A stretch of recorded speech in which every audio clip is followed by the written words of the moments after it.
Hello, and welcome to episode 22 of Break the Cycle with me, your host, Joshua Smith. Thank you guys so much for sticking around again. As always, I am very, very happy to have you. I'm super stoked for today's show, but let's check out some sponsors first. Of course, we have Lorenzotti.coffee for all your delicious Italian coffee needs delivered directly to your door. Bring the taste of Italy home. Use BTC at checkout for a 10% discount. And also, my homie, toplobster.com for all your graphic design needs. This man draws everything by hand. He is incredible. Go buy his gear. Use him for your show, whatever it is you need. Toplobster.com. Use BTC at checkout for a 10% discount. And, of course, Anthem Planning, executive producers of the show. AnthemPlanning.com for all your emergency and crisis planning needs. They're doing a job that the government has historically sucked at for a much better price and probably more efficiently. So check them out. Find out if they can help you. I am sure you will not be let down. So anyways, we have an awesome show. As I alluded to in the beginning, I'm extremely excited for this. Not only is this somebody who I really, think is amazing voice for the liberty movement and has done a lot of great things, I'm also a huge fan, which is just insane to me. He is the lead singer of an amazing metalcore band, All That Remains. His name is Phil Labonte. How you doing today, Phil? Hello, I'm doing all right. All right, man. I'm trying not to fanboy out here, bro. I've seen you in concert a few times, and I was like, man, this guy's a badass, dude. I gotta be just like this guy someday. Don't. That means you're probably gonna have to be shorter than you are. So. Yeah, that's true. I'm 6'2". I'm relatively tall, but then I met my fiance's family, and she's got a brother-in-law and a nephew that are both 6'8", and he's 17. I hate them all. Yeah. Absolutely, man. So what have you been up to these days, man? I've been catching as many of your live Twitch streams as I can. They're pretty awesome, man. It's pretty cool to just see you like rocking out and screaming shit on a Twitch channel. It's fun. I just got back to Texas from New England. I went home and saw mom and saw the family and saw my girlfriend and did did some tracking with my good friend Jim Fogarty, who's worked on the vast majority of the All That Remains records. He's had some input on, or either engineered or came up with piano parts or whatever. He was the first guy that I ever recorded anything with, like back in 1995. So I've been working with him for a long time, and I trust his ear. So I did some of that, and I checked on my house, and et cetera, et cetera. So I've been busy. I just got in last night.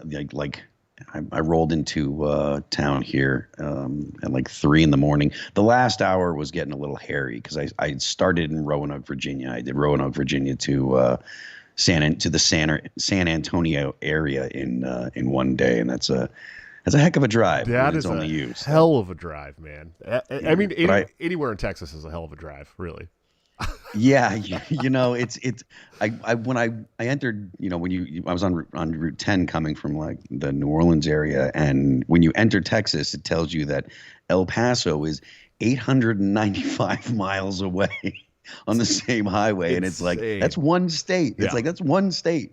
Being from New England, it's like I can drive for literally, I can drive for 55 minutes and go through like New Hampshire, Vermont, and Massachusetts and get into Connecticut in like an hour. Sure. Like that's you can even take like a little short detour and drive all the way through Rhode Island.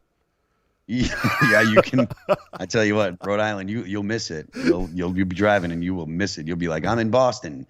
And now I'm in Connecticut. I know that I was supposed to go through Rhode Island, but I didn't notice. Like I swear, I smelled the stuffies somewhere. I know I smelled them. Yeah, was it when I could see the water, and then we're in Connecticut? I don't know, man. we just missed it. So.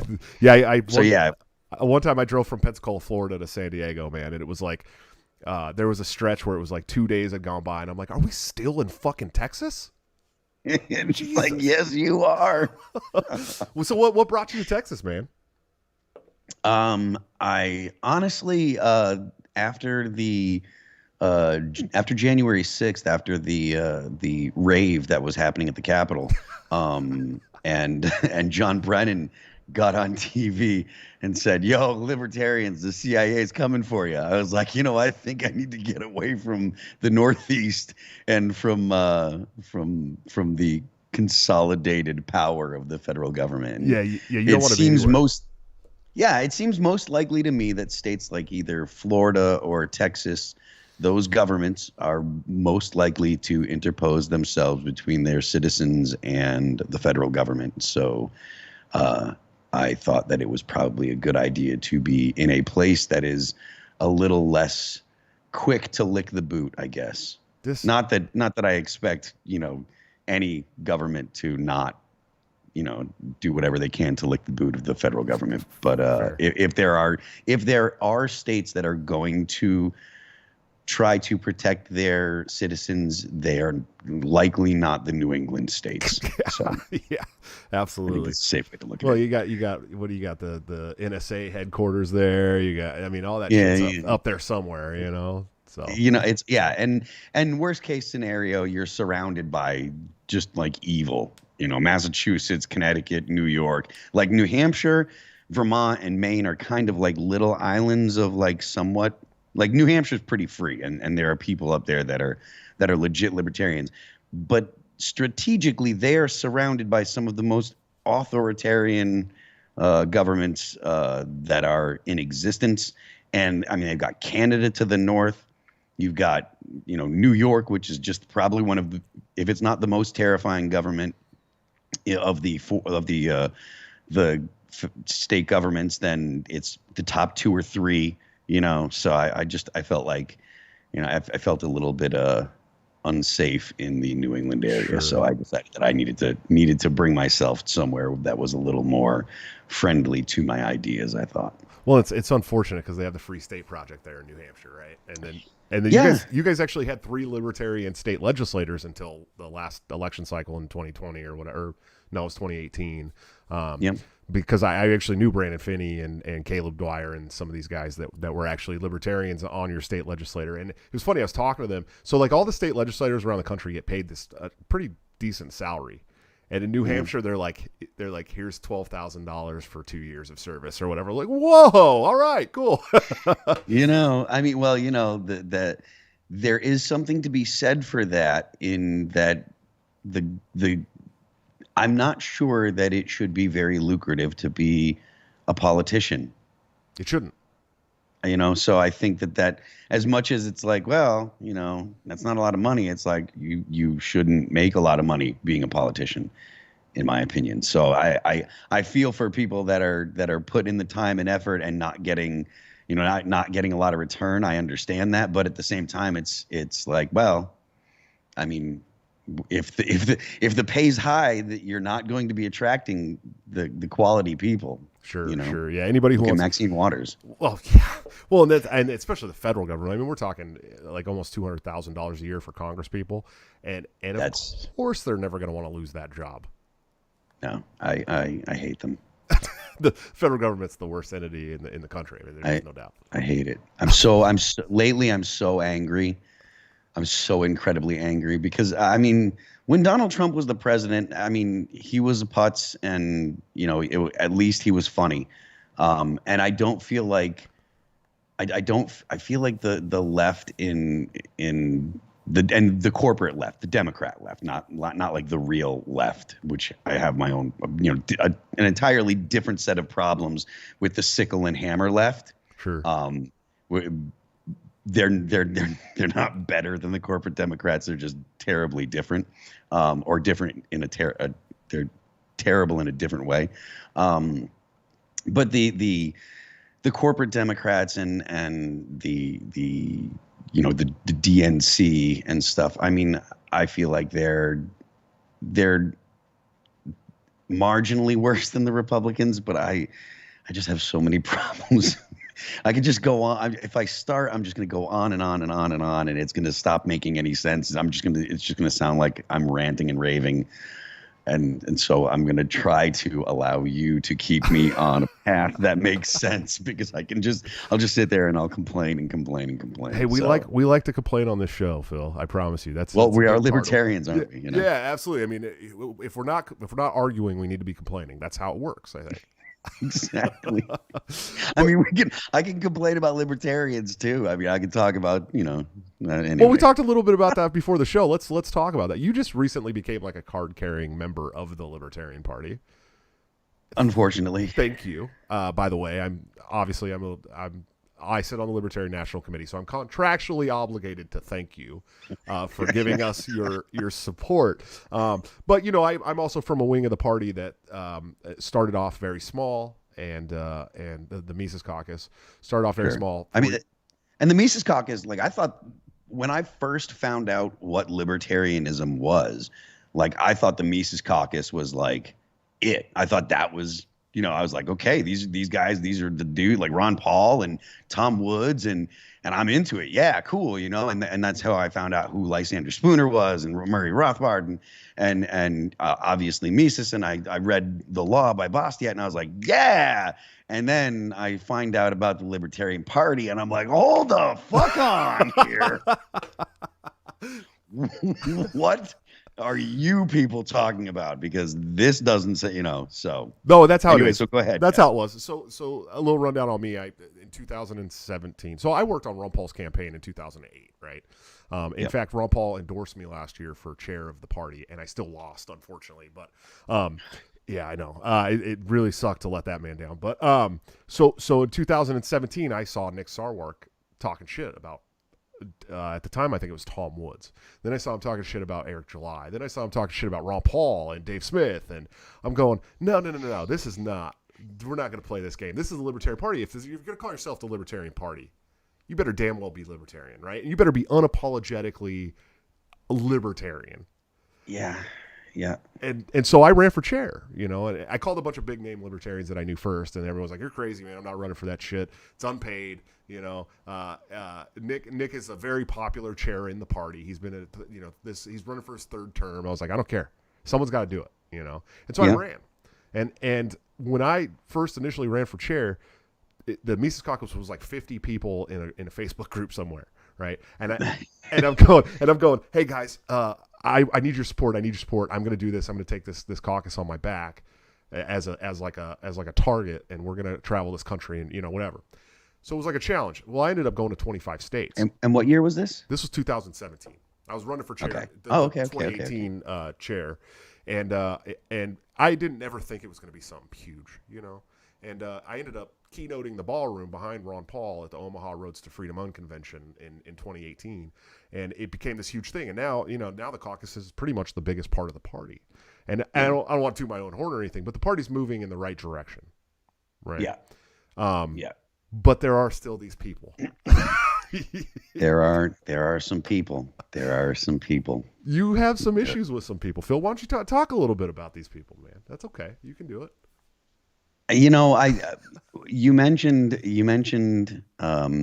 Sarwark, and I when he lost to Noda, to literally nobody.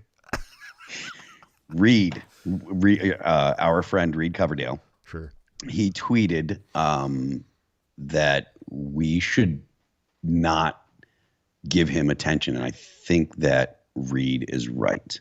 Sure. So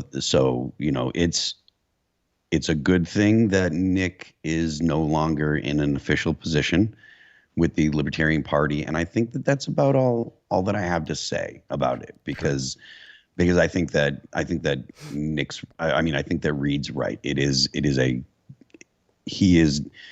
Sarwark is not the Libertarian Party, and therefore talking about him is unproductive. Now, if you want to talk smack off the podcast, we can enjoy ourselves. I'm all for that. But yeah, I don't think that there's anything really to say. Sure.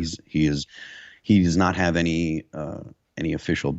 He's not a representative of the Libertarian Party in any official capacity, and I think that is good, and I think that is reflective of the way that he behaves. So sure, yeah, that's what I've got to say about him. I agree with you.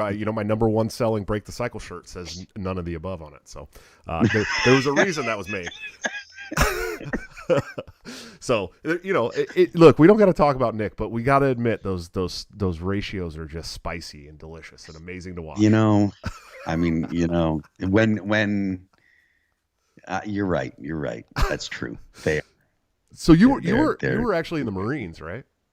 I was in the Marine Corps. Yeah, I was a Navy guy. So don't make fun of me. I get it. It's okay. All right. We're both Department of the Navy, so sure. That's how I smooth over those kind of conversations. People are like, "Oh, you were in the Marines." "Oh, I was in the Navy," and it's like, "Well, I was in the Navy," and it's like, "Don't worry, we both." It's like you were the child that our parents loved, and I was the one that actually misguided, cleaned up your mess. Yeah. We appreciate it. No, but I was going to talk because I want to hear your story, man. I want to know how you became so based in liberty. You know what I mean? But did the military have anything to do with that?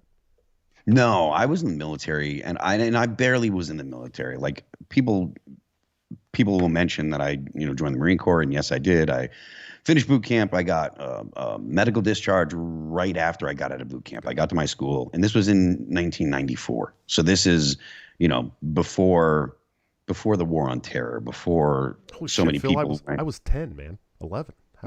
I'm old. Damn, I had no I idea. look good though. You look great, bro. You look good. for a man on closer to 50 than to 40. I look all right. So, I had no idea, dude. Yeah, most people don't. I really should have checked your Wikipedia first, man. It's fine.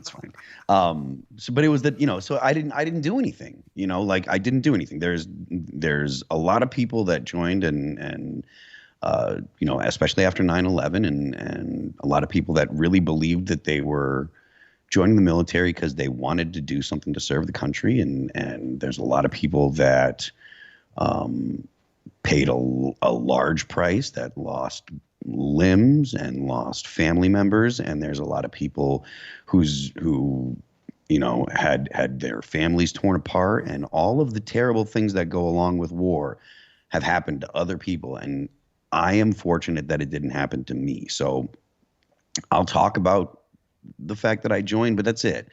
There's too many people out there that have actually had really, really, really significant negative consequences in their life because they joined the military and had really bad things happen. For me to sit there and be like, "Oh, well, I did this and I was da da da," and also there's people out there that, the whole stolen valor thing really bothers me. People that get dressed up and say, "I was in this and I did that," and they didn't do anything. And I never want to be associated with people like that. So I was in the military, and I don't lie about it or hide it. But at the same time, I'm not the guy that's going to be like, "Oh, I was in blah blah blah," and like that's not me. So because I didn't do anything worth talking about. I joined, and and I finished boot camp. I went to my school, and I got a medical discharge. So that's the extent of my military service. Sure. Yeah, absolutely. No, and I get that. I was sitting in the Persian Gulf when George Bush declared war, and I was a shipboard guy, right? Like I worked with fuels, and I was on the USS Constellation, and we were at war. I mean, don't get me wrong, my battle group was at war. We were taking off all day, birds coming and going with full of ordnance, dropping ordnance, coming back empty, but I was never like I was never in battle, so I don't talk about that much either. But so how did you become so based in liberty, man? I was watching your shows. We were talking about this. I think the last time I saw you guys play, it's been so long since I've been going to shows. The last time I saw you play was in at Slim's in San Francisco, and I think it was I think it was with I Wrestled a Bear once and somebody else. I don't remember who it was, but it was one of those shows where I was just like, "Fuck yeah, this is I had a good time." But then life happened. I stopped being able to go to shows so much, and I used to go to shows every fucking weekend. You have 50 kids, right? Yeah, something like that. 55 or 50. Something. Yeah. So we got 6 in the house. Enough where if you lose one, it's not that big of a deal. Yeah, no, enough to where you're constantly trying not to lose one. You know what I mean? Like you have to actively work hard to not lose one when you have 7 in the house. That's how it works. But no, we have 7, but one of them is my granddaughter. So I am also, I might not be closer to 50 than I am 40, but I do have a grandchild.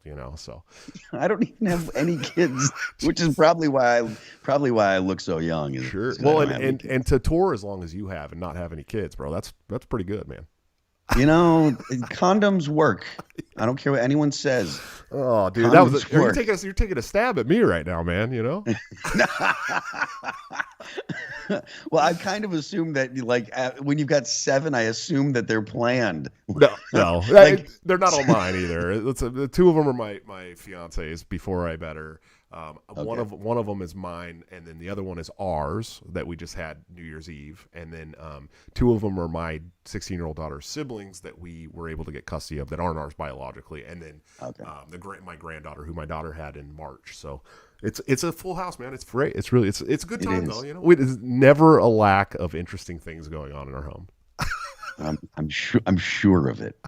I'm confident that that's the case. So how did you become, so like I said, I was a big fan. I seen you play, but I didn't know your politics until probably a couple years ago, and following you on Twitter, and Michael Heiss is also a huge fan of yours, huge fan of your music. And Michael is a super good dude, and without Michael, the Mises Caucus wouldn't be anything what it is. No, not to diminish your contribution or anything, but he I think I spoke at the End the Fed rally in 2017 that Michael put on it was in Philly, and that was the first time that I met Magister Ray, and I spoke there, and it was the first time that I did like any kind of speaking gig, and it was a little awkward and weird for me, but I don't think that it was all that awkward and weird for the crowd, but that could be just me, like, selectively remembering. So, but Michael's great.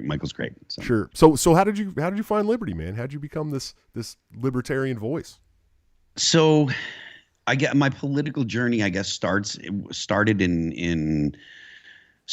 with, I guess it's fair to say that it was with the recounts in between George Bush and Al Gore. True. Actually, no, it was probably impeachment of Bill Clinton. So, like, I was politically unaware, but I liked Bill Clinton because he played sax on MTV. Of course. I was like, oh, he smoked weed and he lied about, and he did the whole nudge thing, and we were like, okay, fine, smoking weed's not that big of a deal, whatever. And I was like, he's kind of cool, and I was politically unaware, and then with impeachment, I was like, okay, well, he lied, so he's probably gonna have to get removed from office. And then, no, he didn't, and I was like, what do you mean? And I was like, if I did that, I'd go to jail. And that was kind of like when I was like, okay, well then I guess the Democrat, and hearing all the Democrat pundits and stuff. And again, this is a young guy, early 20s, just becoming politically aware. I'm like, why? All these people are lying for him. Like, he literally was on TV and said he didn't, and he lied. He was under oath. Like, he was under oath. Like, and to me, I was like, call it naive, obviously, because I was young, but I was like, I can't believe that people are lying for him and saying it's okay, like, and saying that it was about sex. It wasn't. It was about him lying. And so that was my first kind of politically aware thing. And I was like, well, the Democrats are liars, so then I must want to be a Republican. And then 9/11 happened, and then the war in Iraq happened, and I was like, at first I was like, okay, well, I believe the Republicans are telling the truth because the Democrats are liars. And again, this is a naive, I'm aware, if you're watching this at home, breathe in and out. I'm telling you my evolution. I'm not currently of these opinions. But so I believed, that Saddam Hussein was trying to get nuclear weapons. I believed yellow cake uranium. I believed Colin Powell. And then they're liars too. And I was like, what the hell? I was like, you can't trust the government at all. And then I heard about this guy named Ron Paul in 2007, 2008. And I started following Ron Paul's campaign and reading the things that he recommended that I read. And then I was given a CD of lectures or talks that Tom Woods had done, and after that was my introduction. That's when the floodgates opened, and that's when I found out about, like I said, people like Lysander Spooner and Tom Woods and Doug Casey and Ludwig von Mises and blah blah blah, and all these people that had ideas that I was unfamiliar with. To me, I understood how Republicans kind of selected ideas from libertarians, especially on the economic side. They were liars too. As far as I was concerned, I was like, well, these guys are liars, but at least they're talking like they want people to be free. At least they're saying that they want to have you be allowed to live your life how you want to live. And I was kind of except for the Christians, is kind of like how I kind of thought about it, because, being a metal guy, I was fully aware of the fact that the religious right was very authoritarian, or very comfortable with saying, you can't do this, you can't do that. And I grew up in New England. So like, being from Western Massachusetts and playing shows in Northampton where, Smith College was, there was a very large gay and lesbian population and stuff. So for me, playing shows around there, I'd go to gay bars with my friends and stuff, and drag shows just for chuckles and have a good time.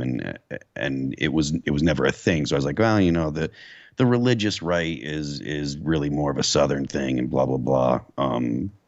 But that was kind of where my politics were. So I guess it was Ron Paul. And then, I was paying attention to libertarian ideas and learning about libertarian ideas, for the better part of the last 15 years or so. Nice, I guess. So, and Twitter is while Twitter is a cesspool of garbage and terrible takes, it's also a lot of fun, in my opinion. So. That's where I'm at war with the blue check marks, man. It's my favorite place. Yeah, the blue check marks, it's funny when people talk about blue check marks. Like, for the most part, people don't refer to me like a blue check mark, even though I have a blue check mark. But every once in a while, someone will be like, oh, okay, blue check. And I'm like, oh, yeah, I do have a blue check mark. I forget about that. Because blue check mark basically means like media personality, sure, right? You don't think of like for the most part, if you're blue check mark, you're usually not even marginally based. It's usually, corporate talking points that you're spewing. So I forget about the fact that, there are people out there that'll be like, oh, okay, check mark. And I'm like, oh yeah, I got a check mark. I forget about that. Yeah. The majority of blue check marks are politicians and journalists. Yeah. And it's like, yeah, we hate you all. But then there's a couple, they're like you. Ron Paul's got a blue check mark, you know what I mean? So it's like you can't be too mad at all of them. But I am at war with the 90% of the blue check. Fair enough. That's why they keep removing earned it. They removed me from Twitter. I hit 16.1 thousand followers, and then all of a sudden I got a 12-hour ban. And then and they were like, well, you can only read your timeline and direct message your followers.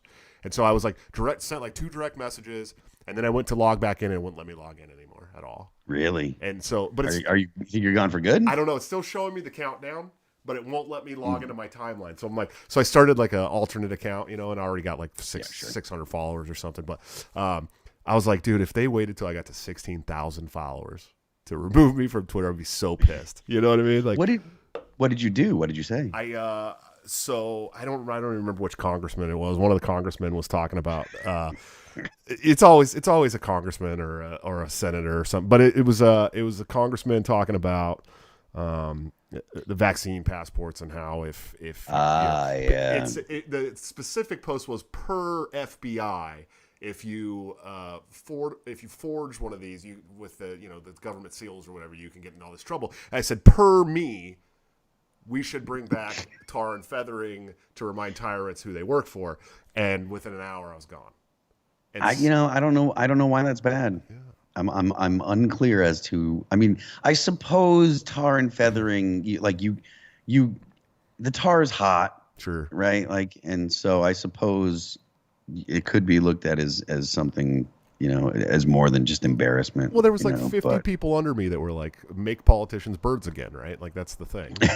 and none of them got removed. Just me. It's probably because you. So I'm sure Nick Sarwark found me and like reported me or something. That's probably what happened. I got smokes from Instagram, and I don't even talk politics on my Instagram page, or never did. Like, it was literally all vanity. It was all me at the gym shooting guns. And like they're just like, see ya. And I can't get an answer. It was the guns. It was the guns. For sure. and the thing is, like, I mean, think about how many people out there shoot guns. Like, I imagine there are at least a few million accounts on Instagram, considering how many Instagram accounts there are. At least a few million of people that have gone to the range, even if they don't own guns or whatever. They just, I went to the range and I took a vacation. I'm from England and I took a vacation in the U.S. And so my friends took me out back and shot their guns and I put it up on me. I just can't imagine that there aren't at least multiple millions of people that have videos of themselves shooting guns on Instagram. So no, they're all removed now. All of them, every one of them. They're all removed.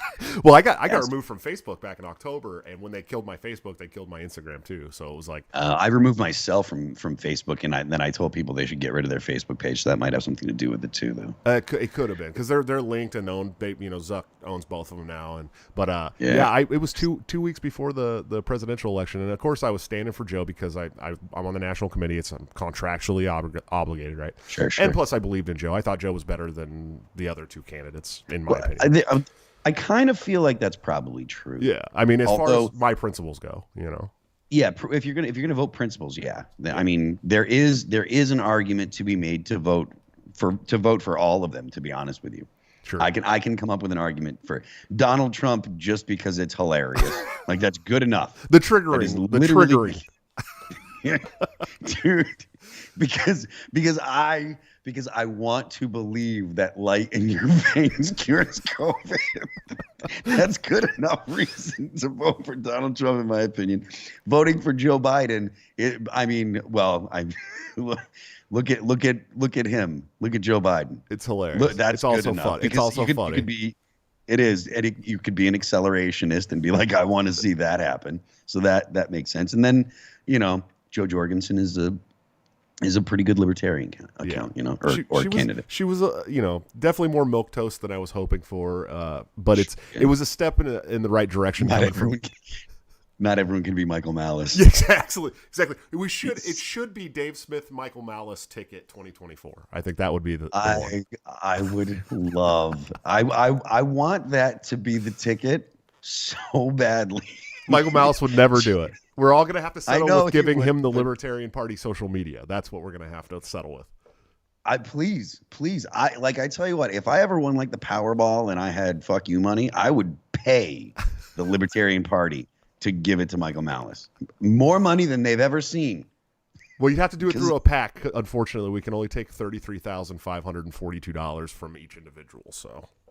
Really? Yeah, that's how it works, man. Political parties from single donors can only take $33,000 some odd dollars, and then, I can start a PAC. Yes, you can, and then you can give them as much money as you want through the PAC. That's how that works. How much money do you think it would take? How much money would the Libertarian Party?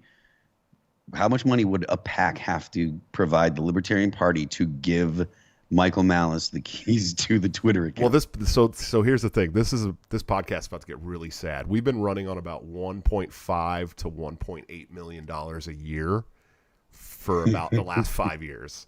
So it wouldn't take much. If I ever won Powerball, I would give them 10 times that amount of money. Yeah, and really, it's unfortunate. I would give them 10. If I won like multiple like a couple hundred million or 100 million, I would give the Libertarian Party $10 million to give Michael Malice the keys to that. We'd be the biggest political party after that. You know what I mean?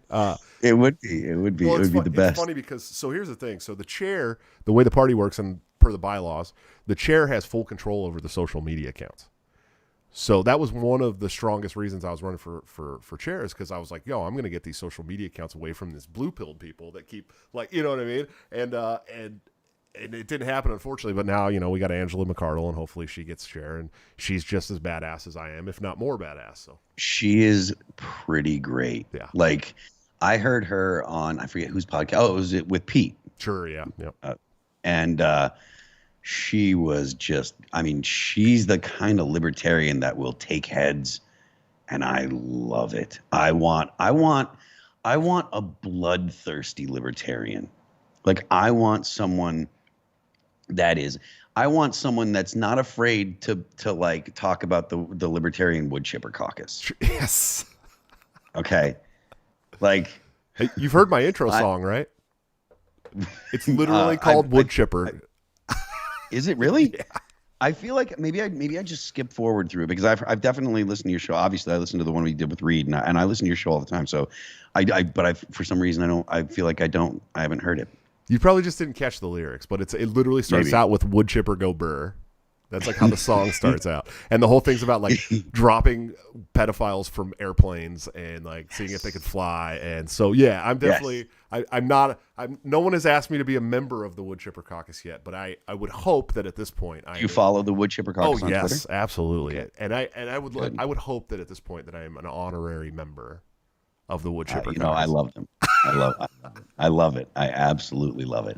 But I that's one of the things that I like about Angela the most, is she is bloodthirsty. Yes. Like, she is go for the throat. And that's the libertarian that I want. Sure. Like, that's the libertarian that I want to follow. It's the unapologetic ones, man. Those are the ones that we need leading this movement. That's why people like Tom Woods and Dave Smith and Angela McArdle. That's why they're doing so great. The thing that bothers me the most about the way the Big L Libertarian Party has been behaving recently is, and I think I might have said this on another podcast, but what is the point of being the Libertarian Party if you're going to be the Democrat Party without the monetary incentives from the federal government? And that's really kind of what the Libertarian Party is. They're, especially when you're dealing with the woke libertarians, the left-leaning libertarians that are that are interested in telling people what they can and can't think, and comfortable with censorship, etc. I don't see the value in a Libertarian Party that is just the Democrat Party, but doesn't have the goodies from government. And that's true. And that's really what they are. It's like all of the shaming and all of the get in line and all of the excluding people for having for making the wrong jokes or associating with the wrong people, all of that stuff, and none of the financial incentives of freebies from the government. Sure. Join the Libertarian Party. I agree. That was one of my biggest gripes too, is like, look, the Democrats already exist. The Republicans already exist. The people aren't going to leave those parties for another party that's just like them. And they win. Yeah, and they win. But we're not going to. So come join the loser team, so that way you can go ahead and not get the freebies, and we're going to shit all over you because you tweeted a bad tweet before. Right. What an attractive thing. Right. Come lose with us. Well, that's the thing. I mean, break. Nobody wants to leave those two parties to go to another party that's just like them with Exactly. that doesn't win. Our people are the people that are jaded on politics, right? They're jaded on the old parties. So acting like the old parties, for good reason. Yeah, and then acting like the old parties is not going to bring those people to our party either. So it's like we have to stand out. We have to be unapologetic. We have to stay strong in our ideals and our principles, and we have to shoot for the throat every single time. And I agree. Those are the people who should be leading this movement. Unfortunately, I think there's a few federal agents in this party that really don't want us to go there. You know what I mean? Well, I'm convinced there's federal agents everywhere. And to be honest with you, it doesn't matter if there's federal agents in your party when you're walking around with a cell phone that records everything that you say, or at least can listen to everything you say. You don't need look, here's your federal agent. It's true. I had a smart fridge for a while that probably used to watch me like stumble down at 2 a.m. drunk in my underwear and eat like frozen meat out of the fridge. You know what I mean? So it is a stupid man that has a smart appliance. Dude, it was my old roommates, man, but it was really cool. Like it DJ'd while we had parties. You know what I mean? It had like a fool's. Great. I love it. Yeah. So now I got the smartphone and I think that smart TV. That's pretty much it, man. I try to not do too many smart things. I'm pretty confident the only things that listen to me in my house are my cell phones. Sure. I'm pretty confident. We also got the baby monitor. It's like a Wi-Fi baby monitor, but well, I mean, you do have like a whole brood, so yeah, we got to keep eyes sense. on them, dude. You know what I mean? You never, like I'm telling you, you never know what's happening. Now you sound like the government. you're like, wait a minute. There's only four. We found the Fed. I know, right? I am the Fed. Go figure. No, it was funny when I was doing my alt account today. People kept asking me, "Is this really you? Is this really you?" I'm like, "Man, yes, it's really me, dude. Here, check it out. Go follow my YouTube. That's how everyone knows it's me. Okay, follow my YouTube. Follow my YouTube." Remember what it used to be? You put a shoe on your head and you take a picture, so that way people know. When I made I made a new Facebook account a couple weeks ago, and that was the first thing someone said: "Put a shoe on your head." But then, well, it was only up 6 hours. They took me off again. 6 hours, and I did it from a different IP address, a different email address, a completely different phone, and they still within 6 hours I was gone. They knew it was me. I wonder if I could. I've got my management is trying to get my Instagram page back, and they've been running into problems with no one being able to give them an answer as to why. Sure. And I'm wondering, I'm like, if I start another one, are they just going to boot me again? Because again, I don't do politics on Instagram.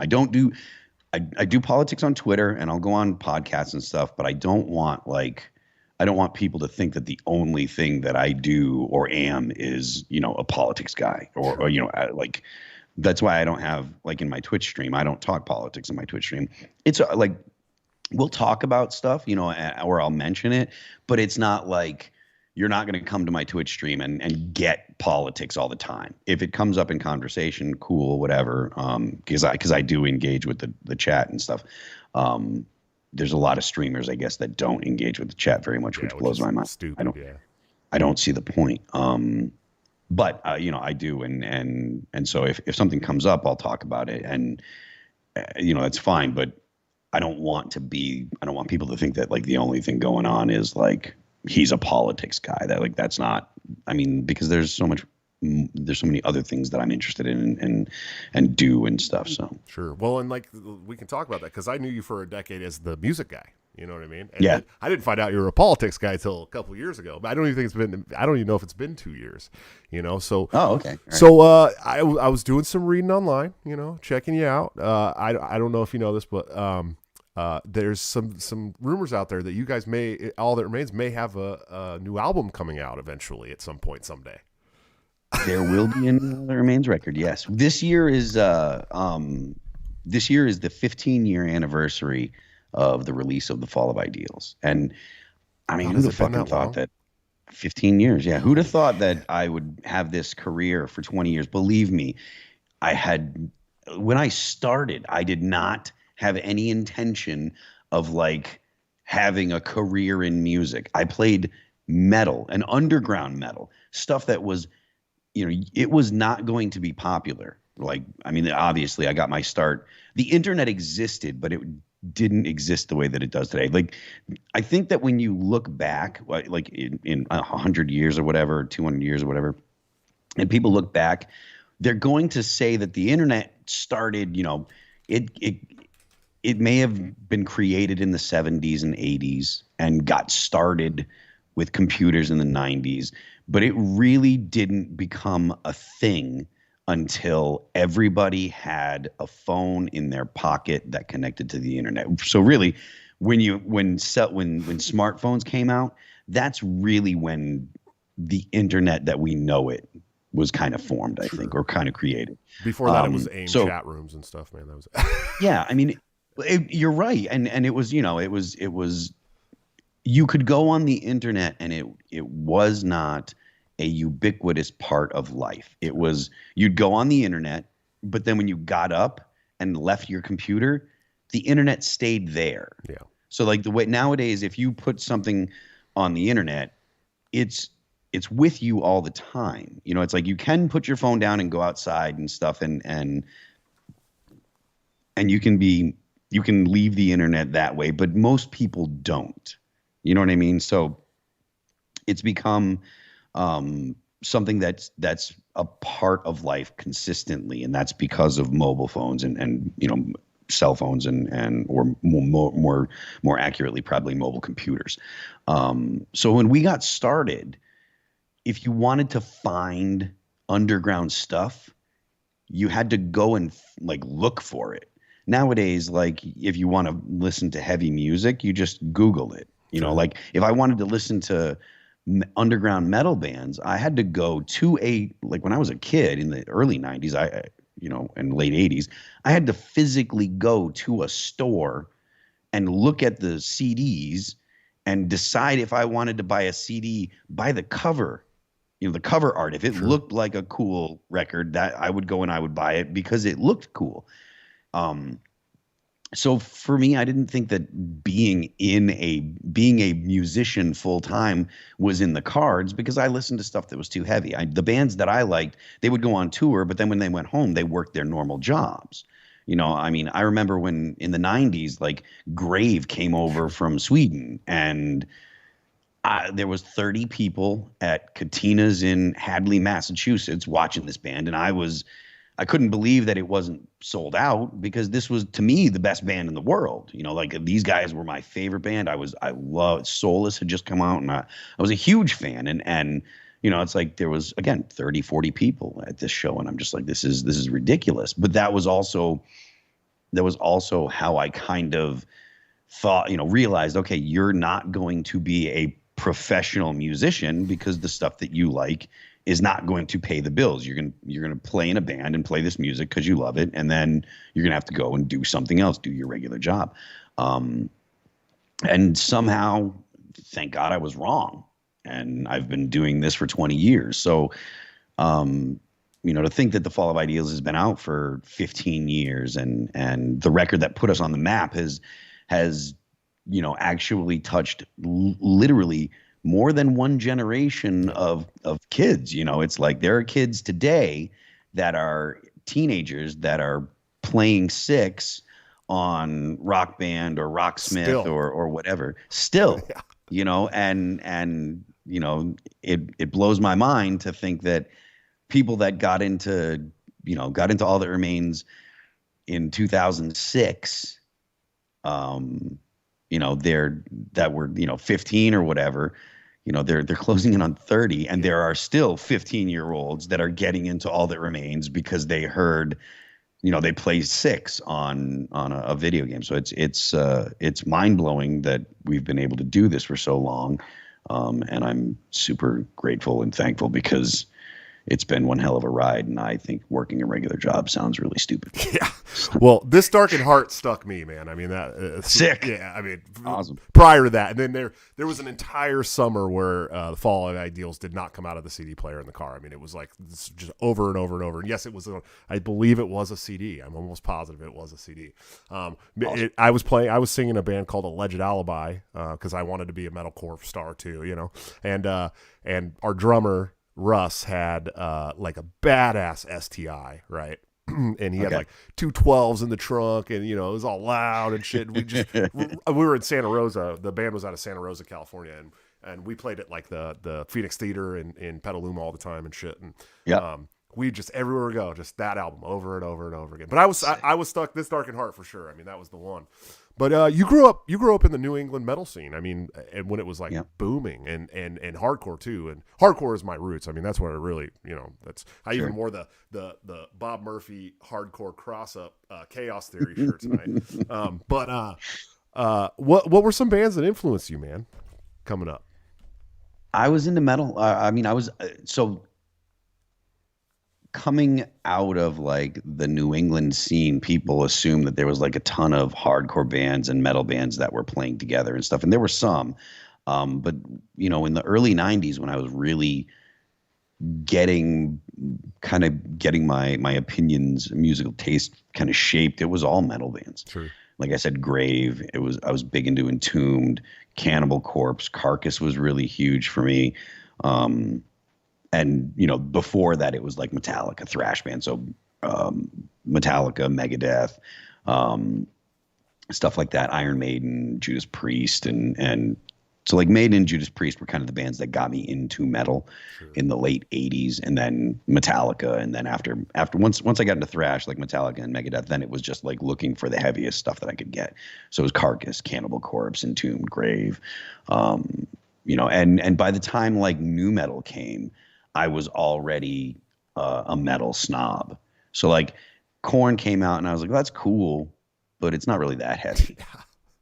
It's like they're playing 7 strings, and most of the people that were into like heavy rock were like, this is the heaviest thing ever. And I was like, no. I mean, Cannibal's heavier. I was like, it's not really. Like, have you heard Suffocation? Like, Suffocation's heavy. Like, this isn't really that. It's like, this is just banging on your E string. You mean like, Suffocation? Yeah, yeah, exactly. Like, if it's not Frank Mullen, I ain't listening to it. Yeah. So that was my thing. And then, so there were some hardcore bands that I was into, but one of the things with the hardcore bands is they were very political. Sure. And they were very, like, there was a whole lot of like vegans and straight edge. And I smoked cigarettes, so I was like, if I go to those shows, those guys are gonna kick my ass because I smoke a cigarette outside. Because that did happen. Like if you went to see like Snapcase, or actually mostly like Earth Crisis, if you went to see Earth Crisis, you might end up getting jumped by a vegan straight edge kid. I talked about this on my show. The lead singer of Earth Crisis legitimately punched a pregnant lady outside of one of his shows for smoking. Well, I mean, it's probably, I mean. And I got my jaw broken at a Snapcase show, so yeah. I mean, my first experiences with like the left, they were never good experiences. Sure. It was like, oh, you're gonna get hit in the face with a skateboard because you were smoking at the Earth Crisis show, yeah. Or Bill Clinton's lying under oath. And so for me, it was like, man, the left is kind of just like all bad people. Like, why are you beating people up because they're smoking? Like, they're outside or whatever, So I mean, but yes, there was always that kind of like thing about hardcore bands until like Hatebreed. Sure. And Hatebreed was like crossover shit. Yeah. Yeah, and I mean the thing, like I knew those guys, and Hatebreed's they're some of the nicest people that you ever would want to meet. Like the whole band, they were all great people. And they've had, a few different members go through the band, and they've always been super cool dudes. They've never been the dudes that were like, if you don't think like me, then, you might get beat up or whatever. Right. It was always like, if you treat me with respect, I'll treat you with respect. And that was the first time that I was like, oh, these guys are cool. Like, they're not the hardcore kids that are dicks. They're the cool hardcore kids, So that was kind of like when it was first like, all right, hardcore is kind of cool. And also Hatebreed, their sound is super metal anyways. Sure. Yeah. They weren't like, it wasn't like, even like Snapcase, like they were a little on the metal side, but it was like Hatebreed, to me, Hatebreed was like Earth Crisis, but not vegan, straight edge. Well, I like to think that Hatebreed. I like to say that Hatebreed was one of the first crossover bands as far as like bringing thrash metal and like heavy metal into the hardcore scene. But I would say that Dead Guy did it first. I mean, way back in the day. Yeah, but back in the early 90s. Yeah. But definitely, Hatebreed was the first one to make it like a big thing. You know what I mean? Dead Guy was very known in the hardcore scene, but not very known like on MTV Headbangers Ball and shit. You know what I mean? Yeah, Dead Guy was one of the first bands that I heard that used when Mesa Boogie came out with the dual rectifier. They were one of the first bands to like grab onto those, and I was like, that's so sick. That sounds great. Now they do sound great. Now people are rocking the triple rec, man. Yeah, I used to be a little more into the Mesa Boogies, but now I'm a 5150 fan. Like Eddie's Brown sound was great, especially when you kind of scoop it out a little bit and put EMGs in front of it, man. Ooh. 5150s are tone. I only buy orange now. Oh, really? I love orange, man. But I play bass though, so well. I've had a couple different hybrid orange heads that just really sound great on any cab you put them on. So, But I also I never really played bass in metal bands. I played bass in like poster punk, like Rise Against style stuff, and then I sang in metal bands and metalcore bands and hardcore bands and stuff. And I played the drums for a long time too. But I just don't got time for that shit anymore, man. I got too many damn kids. 7 kids. It's a lot. It'll do it. It's a lot of kids. I got a dog, and I'm like, Jesus Christ, you're a fucking handful. Yeah. Now imagine having like 7 dogs in the house that all got to be fed and diapered. And well, that's true. But also, like you said, you got like a 16-year-old, so you've got actually like help too now. Yeah, but she's got her own kid.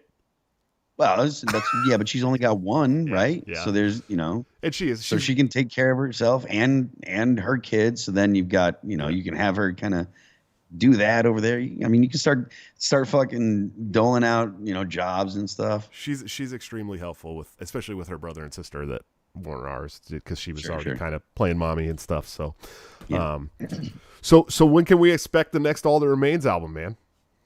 I'm not positive. Likely it will be next year. This year we're hoping to do an anniversary tour for the Fall of Ideals.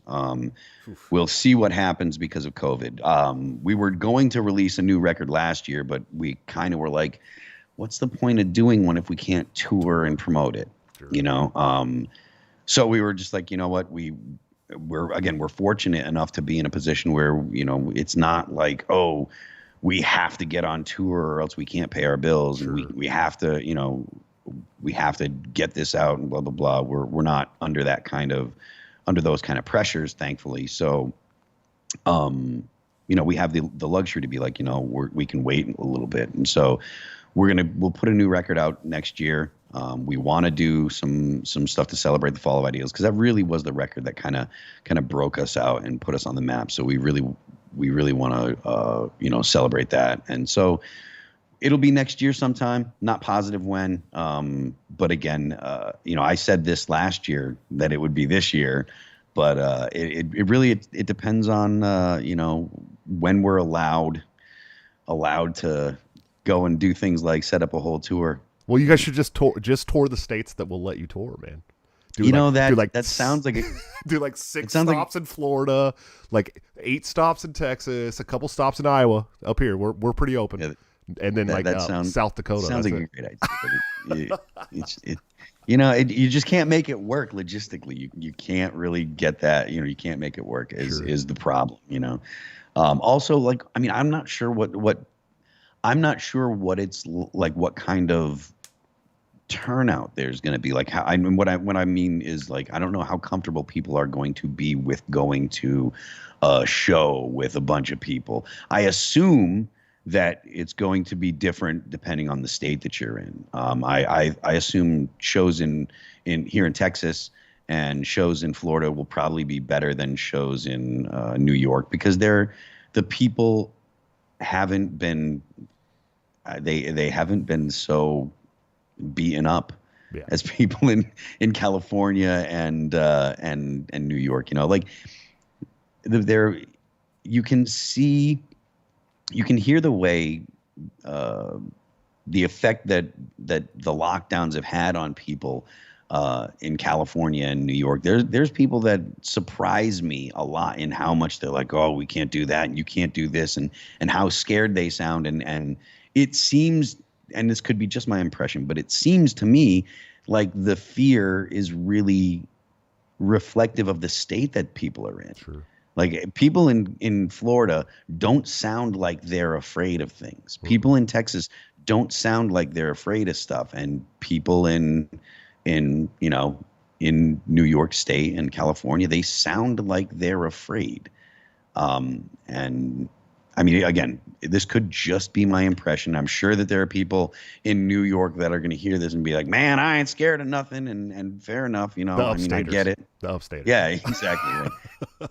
I get it. I'm not trying to say everyone is, but that's just kind of the impression that I get, that the governments of those states have really frightened their populations to the extent that you kind of can smell it. Yep.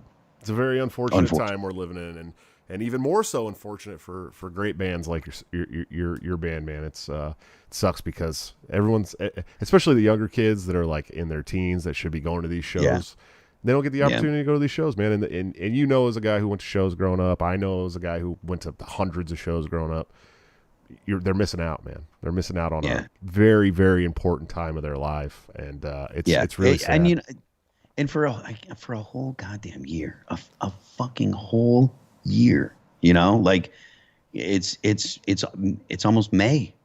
This started out with 2 weeks to flatten the curve. When it was we're just trying to keep it so that way the emergency rooms aren't filled. I was totally on board. Yep. And I was telling people back then, I was like, look, this is just because, if we don't know what this thing's going to do to people, and if you fill up the emergency rooms, then everyone that gets into a car accident dies. Then everybody that has a heart attack dies because there's no emergency room. There's no space in the emergency rooms. And that made sense. And then by the time, August and September rolled around, it was like, this isn't about emergency rooms anymore.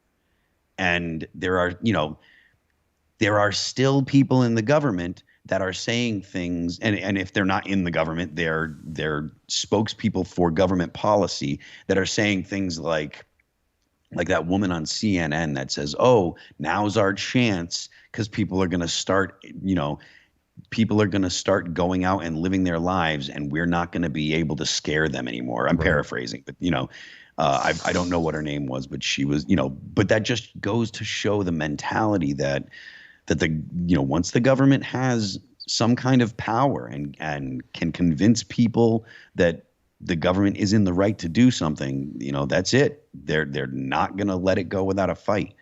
And that is a terrible, terrible thing. It's a terrible development that the government thinks that it's okay to just lock people down like this. At no point did they ever have the authority to do it. In fact, they were specifically restricted from doing this by the First Amendment, and people behave as if they weren't. People behave as if they can just do whatever they want.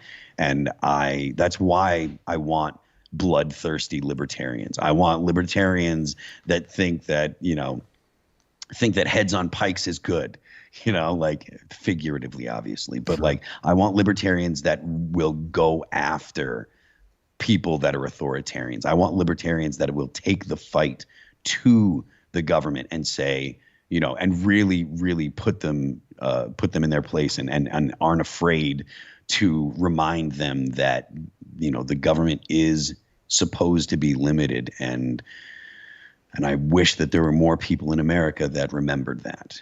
In Minecraft, he means the heads on pikes in Minecraft. In Minecraft. Yeah, in Minecraft. Well, shit, Phil, that's pretty much the whole show, man. I cannot tell you how much I appreciate you coming on, brother. Like, it really means a lot to me, man.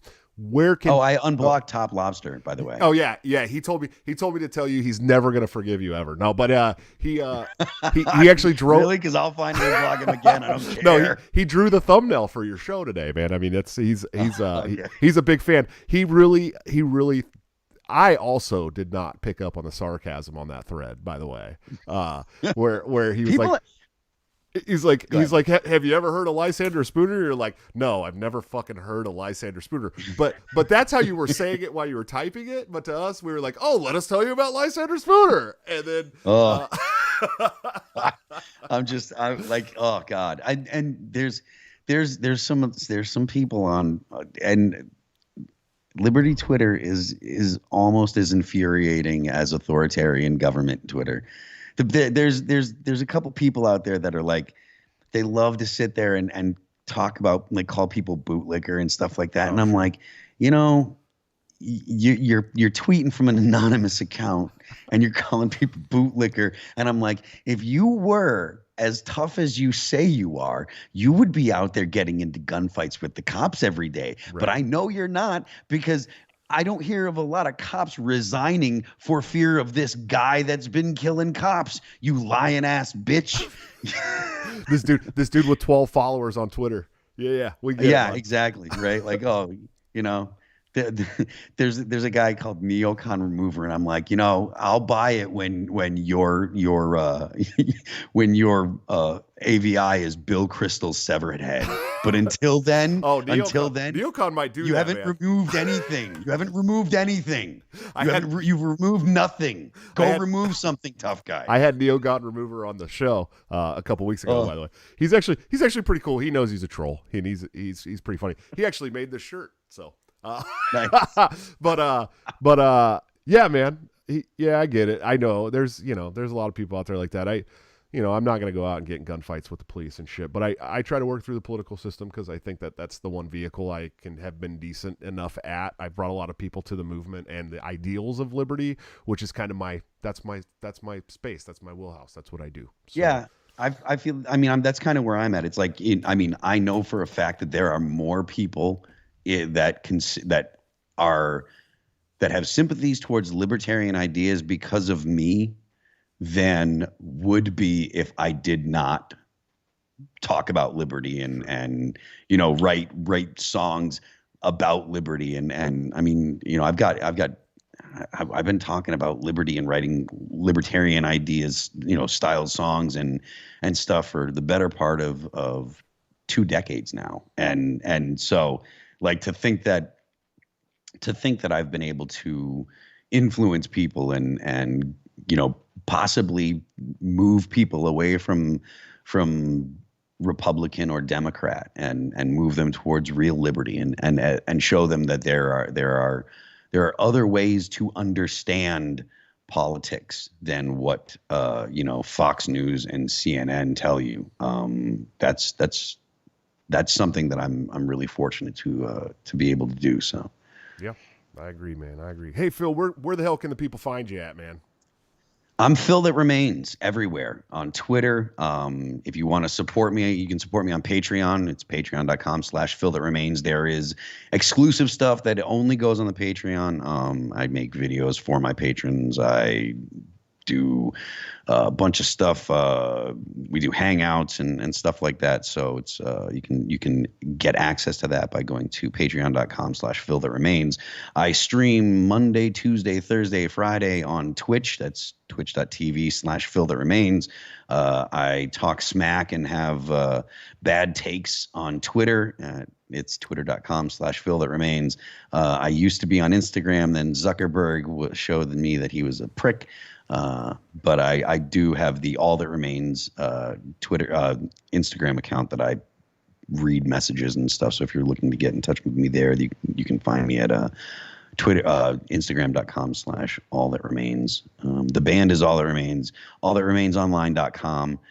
And that wraps most of them up. I'm on Minds too a little bit. Minds.com/Phil That Remains. But if you're looking for me, it's Phil That Remains. So. Yeah, you're going to be able to find him at Phil That Remains. Although his Twitter name may confuse you a little bit, as it did the first time it did for me when I noticed it was like, oh, wait a minute, convention in the States. Oh, this is awesome. All right. That's Phil. Whoa. Article 5 Convention of States, because I don't want to see an actual civil war in America.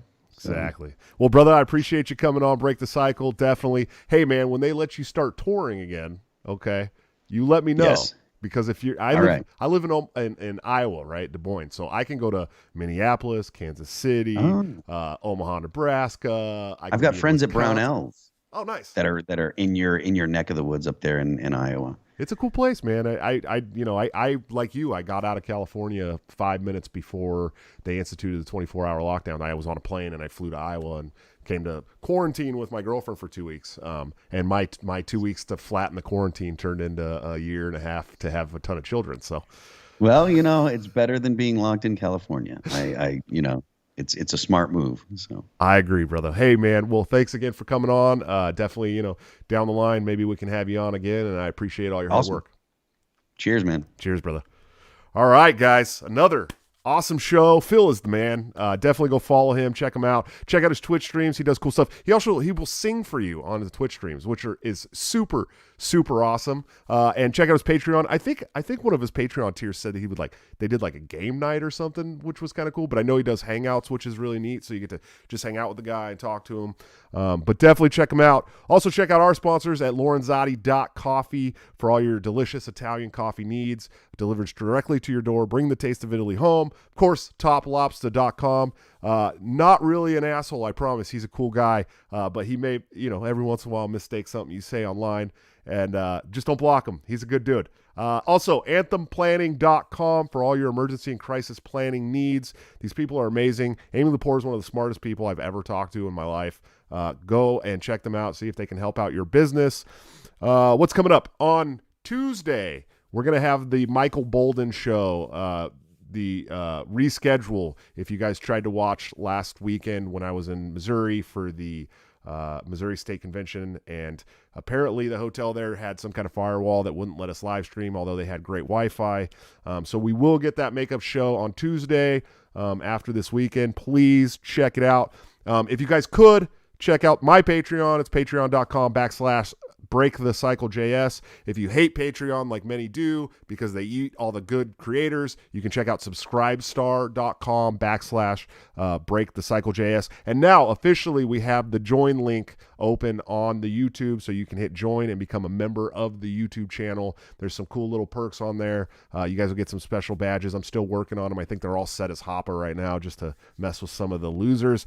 But anyways, I will see you guys Tuesday for Michael Bolden. Until then, don't forget to break the cycle.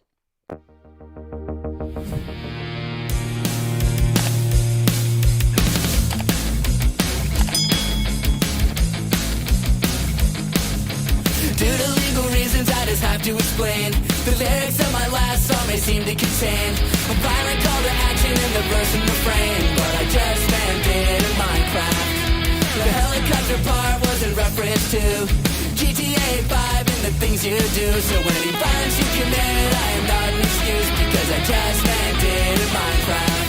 Well, Chipper is my friend and he's constantly cold. Accusations of incitement getting totally old. Make your own choices, yeah, you have control, because I just meant it in Minecraft. Obviously I would never advocate force, unless there's due process and a trial, of course. And if you're convicted, we will make you a corpse in Minecraft, just in Minecraft. You're nothing I mean, you know it. No product dinners cause it closed for COVID. Holy shit, I think I'm